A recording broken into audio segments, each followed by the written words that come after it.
بسم الله الرحمن الرحيم اقرأ باسم ربك الذي خلق خلق الإنسان من علق اقرأ وربك الأكرم الذي علم بالقلم علم الإنسان ما لم يعلم كلا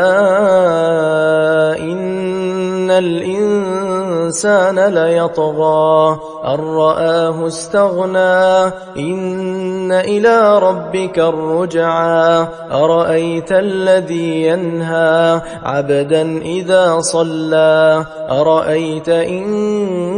كان على الهدى أو أمر بالتقوى أرأيت إن كذب وتولى ألم يعلم بأن الله يرى كلا لئن لم ينته لنسفعا بالناصية ناصية كاذبة خاطئة فليدع ناديه سندع الزبانية كلا لا تطعه واسجد واقترب